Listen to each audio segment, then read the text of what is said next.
Today, welcome to our journey into the heart of our digital lives. Picture this, you send a heartfelt message and it's met with nothing. Does it feel like rejection?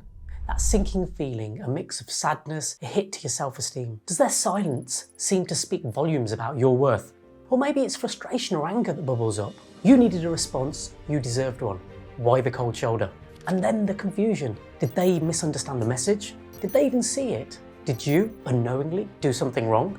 Disappointment often follows, doesn't it? Especially when you were hoping for a meaningful exchange. In the silence of no reply, do you find your insecurities surfacing? Questions about your self-worth or the stability of your relationship with the person on the other end? For some, this silence can deepen the feelings of loneliness or isolation, particularly in personal relationships. Yet for others, there's a transition to indifference or acceptance. Is it a defense mechanism or a genuine shift in perspective? Join me as we delve into these emotions and learn how to navigate them with grace and understanding. But first, let's quickly touch on ghosting. How does it compare to being left on red? They're similar, but also quite different. So, the similarities. Feeling down. Both ghosting and being left on red can leave us feeling low. It's like sending a message into the void. You might feel ignored or confused. It's natural to wonder, why aren't they replying? The unfinished story. In both scenarios, the lack of a reply leaves us with the unresolved story. This uncertainty can be challenging, making us ponder the silence. Digital dilemmas. These situations are common in our online interactions where the rules of replying aren't always clear. So what are the differences? Finality versus pause. Ghosting feels like a goodbye, a complete cut-off. Being left on red? It might just be a temporary pause with a chance of conversation resuming later. Duration matters. Ghosting is a long, often more permanent silence. Being left on red could be due to temporary reasons. People might be busy or simply forgot, and a reply could still come. Understanding silence. Ghosting often seems intentional, a deliberate choice to stop communicating, but not replying to a message can have various reasons, from being busy to just missing the message. So let's remember, whether it's ghosting or a delayed reply, there's often more going on behind the scenes. It's not always about us. Patience and kindness are key in our digital interactions. So what can you do about it?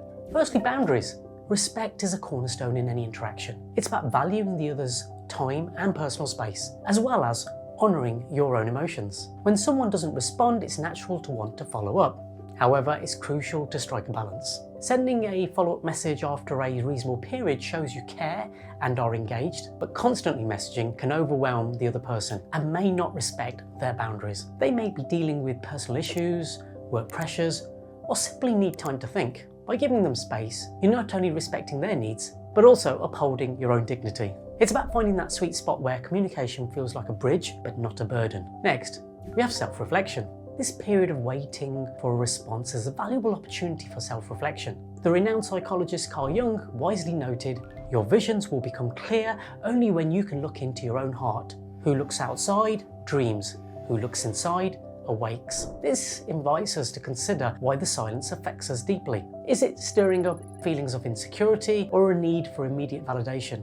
Reflecting on these questions, guided by Jung's insight, isn't always easy, but it's a powerful exercise in understanding yourself better. It's about digging deeper into your emotional landscape and uncovering what truly matters. This introspection can reveal patterns in your thoughts and behaviours, helping you grow and develop healthier emotional responses. Remember, self-awareness is a key step in personal development and empowers you to handle similar situations in the future with more resilience and understanding. Then we have communication strategies. When the silence comes from someone important in your life, it's essential to address it in a way that fosters understanding and connection. As George Bernard Shaw once said, the single biggest problem in communication is the illusion that it has taken place. This reminds us that effective communication requires more than just exchanging words. It's about ensuring our messages are truly understood. In your next conversation, approach the topic with empathy and openness. Share your feelings without placing blame. For instance, you might say, "I noticed I feel a bit anxious when I don't hear back from you. Can we talk about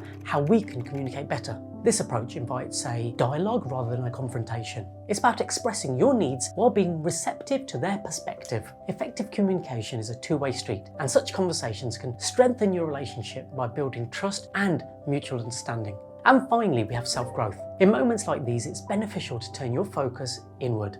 Engage in activities that nourish your soul and elevate your self-esteem. This could be anything from pursuing a hobby, practicing mindfulness, to spending time in nature. Remember, your value isn't defined by how quickly others respond to you. Your worth is inherent. By investing time in your personal growth, you cultivate a sense of inner joy and contentment that isn't reliant on external validation. This self-reliance is empowering. It helps you build a life that's fulfilling and joyful, anchored in your own self-worth and capabilities. In conclusion, being left on red is an opportunity for personal growth and understanding. It teaches patience, self-reflection, and respect for others' boundaries. Remember, communication is a two-way street, and effective communication starts with understanding yourself. Thank you for joining me today. If you enjoyed this video, please be sure to like it and share it. And for more insights into navigating life's challenges, don't forget to subscribe. Until next time, take care and keep growing. I'm Dr. Rakish Rana, the Clear Coach.